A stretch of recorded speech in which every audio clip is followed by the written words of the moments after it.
아가씨 이대면 반대쪽이에요. 제가 지금 너무 힘들어가지고 반대쪽으로 가는 게 아, 너무 힘들어요. 아침부터 일찍 사납더니 그 진짜. 알았어, 아저씨. 나는 땀을. 오빠. 오빠 요즘 변한 거 알아? 아, 내가 뭐가 변해? 우리 오늘 며칠 만에 보는 거야. 그리고 연락은 왜 그렇게 뜸한데? 아니 그건 회사 프로젝트 때문에 정신 없어서 그런 거지. 아니 아무리 바빠도 밥 안 먹어? 잠깐 쉬는 시간도 없어? 아 소희야 진짜 또 왜 그래? 아 내가 진짜 많은 거 바라는 거 아니잖아. 사랑으로 만나는 공연 뜨거운 인터뷰의 아나운서 정현주입니다. 오늘은요, 이 대학로의 꿀잼 연극으로 소문이 자자한 연극 택시 안에서의 새 주인공과 함께 할게요. 안녕하세요. 안녕하세요. 반갑습니다. 와우.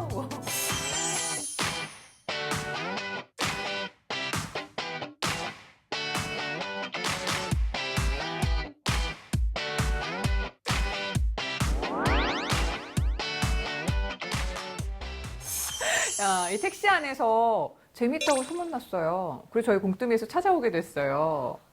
아, 예. 진짜 역시 저희가 그런 거를 기대했거든요. 네. 사람의 입소문 통해서 아, 너무 스토리가 탄탄하고 네. 재미있다 보니까 언젠간 이렇게 알아줄 날이 오지 않을까 했는데 그날이 바로 오늘입니다. 감사합니다. 예.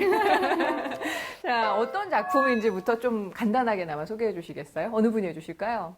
연극 택시 안에서는요 우선 개인적으로 남자와 여자와의 어떤 사랑의 차이에 대한 부분들을 많이 보여주고 있어요. 그래서 남자는 남자대로 공감을 할 수가 있고 여자는 여자대로 공감을 할 수가 있는데 그 언어가 다르듯이 서로가 이제 사랑하지만 이별할 수밖에 없는 어떤 내용들도 많이 담겨 있고요.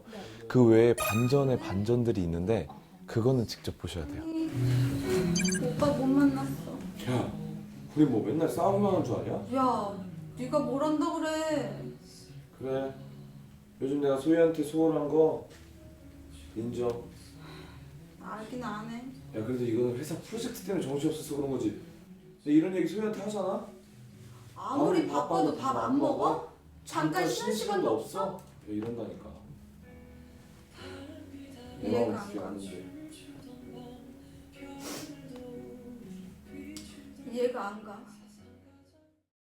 단순히 사랑 이야기만이 아닌 네. 저희의 태어났을 때부터 이렇게 인생 이야기가 쫙 맞아요. 보여서 끝나고 나가실 때 네. 부모님 생각도 하게 되고요. 어. 그리고 정말 내가 사랑하는 모든 이들에게 잘해야겠다. 음. 이런 가족 이야기도 숨어 있어서 네. 네, 정말 보고 나면 굉장히 마음 따뜻해지는 그런 극이에요. 로맨스로 알고 왔다가 나중에 휴먼이구나 라는 걸 알게 되는 내용. 로코로 알았는데 가족 다큐였구나. 네, 이렇게 약간 또 가는구나. 그런 느낌으로. 오, 너무 또 기대감이 막. 반가워요, 미영 씨. 네네네, 웬일입니까? 아니, 연극을 원래 하셨었어요? 13년도에 아마 제가 발칙한 로맨스라는 연극을 처음 시작했어요. 네. 그때 이 대학로의 무대라는 걸 처음 경험을 했고 작년부터 뮤지컬을 또 시작으로 네. 네네 계속 하다가 어떤 좋은 기회로 연극 택시 안에서 만나게 됐죠. 팬들을 사실은 어찌 보면 아주 어렸을 때부터 오랜 시간 만나왔잖아요. 그렇게 만나는 것과 연극 무대에서 만나는 거 확실히 달라요? 어떻게 다를까요? 우선은 화려하지 않고 소소한 어떤 정말 감면스러운 부분도 있고 네. 이런 것들을 좀 봐주시니까 좀 더 편하게 다가갈 수 있고 아. 그렇게 되는 것 같아요. 오셔서 근데 워낙 이게 극장이 작다 보니까 소극장에 와서 감면이다 배복이다 막 이러면서 막 놀라시는 분들도 계실 것 같은데 모르고 오신 분도 계시는 그러니까 것 같아요. 기억에 남는 그 관객들은 없으셨어요? 그냥 닮았다라고 생각을 했다가 저희가 끝나고 포토타임이 있어요. 네. 그래서 원하시는 분들은 다 같이 함께 택시에서 사진을 찍거든요. 아 이게 또 포토월드 됩니까? 대단합니다. 만능이에요. 어, 고장나면 예. 큰일 나요. 근데 그때 말씀하시더라고요. 그냥 모르고 왔는데 네. 오셔서 너무 반가웠다고 오. 앞으로도 응원한다고 네. 해서 네. 아, 이제 감사했죠. 무대에서는 마음이 뿌듯해지겠어요. 그런 팬들 만나시면. 너무 좋죠. 음. 또 다른 저를 또 이렇게 네. 만나게 되고 더 가까워지게 되니까 사실 가수 감면하면은 좀 거리감이 아무래도 있을 텐데 무대 위에 네. 높은 곳에 네, 이런 너무 가까운 곳에서 정말 제가 말 잘못하면 침이 튀길 정도로 또 만나다 보니까 더 그냥 가까워지는 것 같아요. 확 친해지는 그런 느낌? 네. 배우 감미연은 어떻다? 우선 기본적으로 무대 위에서 되게 솔직한 편이라서 역시. 저는 사실 같이 상대로 했을 때 되게 편했어요.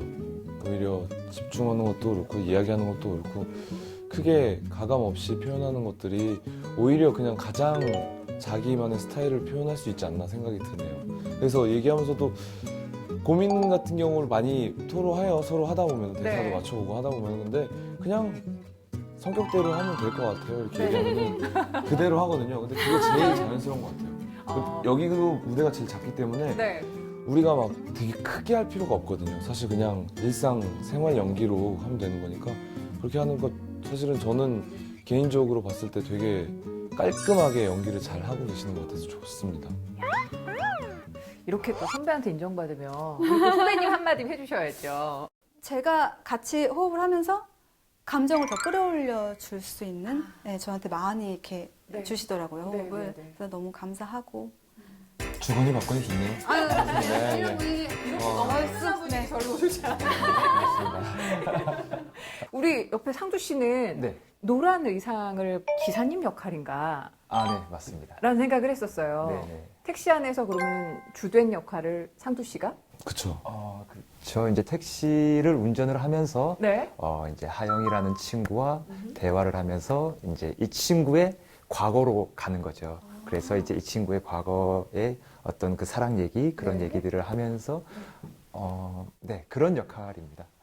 그 외에도 굉장히 많은 역할을 하신다고요. 그럼요. 아, 네. 엄청나죠. 멀티브로 택시 안에서 오겠다는 분들도 많으세요. 아, 네. 절대 실망시키지 않겠습니다. 예. 네, 정말 많은 역할로 변신을 하는데 네. 일단은 친구.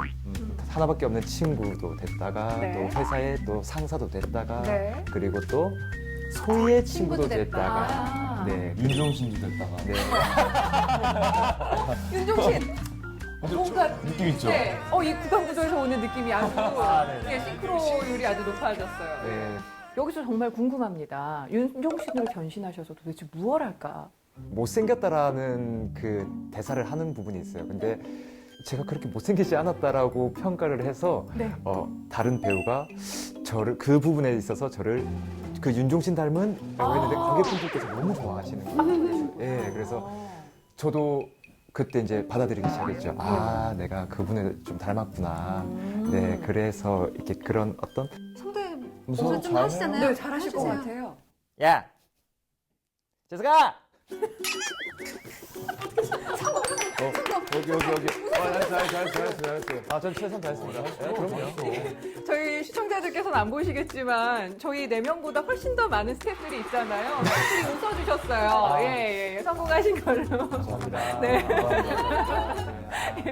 우리 상도 씨 역할도 역할이지만 이 무대의 전체를 차지하고 있는 이 뒤에 있는 택시가 열일한다고 들었어요. 엄청나요. 네, 우리 미연 씨가 좀 어떻게 이게 변신을 하는지 좀 소개해 주세요. 우선 딱 보기에도 택시. 네, 택시 앞모습. 회사로도 바뀌었다가, 회사? 네. 오. 회사로 네. 바뀌었다가, 포장마차로도 바뀌었다가, 그리고 PC방으로도 PC방. 바뀌었다가, 네. 트랜스포머입니까? 굉장히 잘 바뀌어요. 야. 포장마차일 때는 굉장히 또 화려해서, 네. 관객분들이 이렇게, 와! 이렇게 함성이 터져 나올 정도로 예. 굉장히 화려하게 바뀌어요. 많은 분들이 강미연 씨가 연기하는 소희 역할, 아까 바울 씨도 얘기해 주셨지만 굉장히 진솔하다, 이런 평가들 해주세요. 그래도, 뭔가 이 부분이 나는 연기하는 데 있어서 좀 신경이 더 많이 쓰였어 하는 소희의 성격이 있다면 어떤 게 있어요? 사실, 바울 씨가 저보다 동생이에요. 몇 살 동생인데, 오빠. 네, 극살적인 오빠여가지고. 네. 제가 오빠죠. 그러니까 나이대가 보통 아무리 나이가 많아도 20대 후반? 20대 중반 역을 해야 되는데 거의 10년 이상 차이가 나서 그래요? 그래요? 연기도 두 분이 되게 좋으시네. 지금 약간이? 그래서 어린 역할을 일부러 어리게 하려고 하는 게 조금 저는 어려웠었어요. 그럴 수 있겠다. 굉장히 그죠? 막 애교도 많이 부려야 하고 조금 어려 보이게 하려고 굉장히 네. 노력해요. 평소에 좀 그러시잖아요, 원래. 그래? 제가요? 아니 그럴 것 같은데? 아 그런가요? 근데 여기선 굉장히 더 많이 귀엽게 하려고 말투도 조금 바꾸고 그래서 어떻게 바꿔요? 오빠 뭐해? 막 이렇게. 약간 이렇게 많이 하다 보니까 약간 조금 묵고 네네네. 얘기하는구나. 예전에 제가 정말 때리고 싶었던 그 시절로 다시 돌아가서 네, 하게 되더라고요. 네. 에이, 귀엽네. 뭐가 귀여워. 소희가 훨씬 귀엽지. 아니야. 어우, 소희가 훨씬 귀엽지. 아, 정말? 응. 정말? 이거? 아, 그만해야 될 것 같다. 왜? 집에 가기 무서워. 이 작품 가운데 세 분이 꼽으시기에 이 장면이 내가 생각하기에는 베스트야 하는 장면이 있다면 혹은 대사가 있다면 어떤 게 있을까요?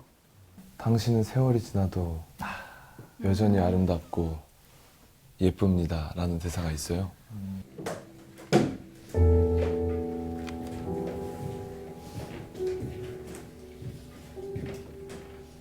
당신은 세월이 지나도 여전히 아름답고 예쁩니다. 아이, 저 책이야, 정말. 아름다운 대사고 거의 저희한테 마지막 나오는 대사이기 때문에 더 임팩트가 있는 것 같아요. 보고 싶다. 이렇게 달달한 목소리로 당신은 아주 여전히 아름답다 뭐 이런 이야기를 해주면 행복할 것 같아요. 저요? 네. 그죠. 행복할 것 같아요. 뭐야? 뭐예요? 당신 뭡니까? 자, 오늘 택시 안에서 이렇게 매력이 넘치는 그리고 스스로가 배역에 또 작품에 푹 빠져있는 멋진 연기자들 만날 수 있어서 정말 영광이었습니다. 앞으로 택시 안에서 뿐만 아니라 다른 공연에서도 많이 뵐 수 있었으면 해요. 오늘 고맙습니다. 감사합니다. 택시 안에서 정말 재밌습니다. 네, 웃음과 감동과 행복 포인트 많습니다. 많이 보러 오세요. 정말 놓치시면 후회합니다. 그러니까 빨리 오세요. 택시 안에서 화이팅!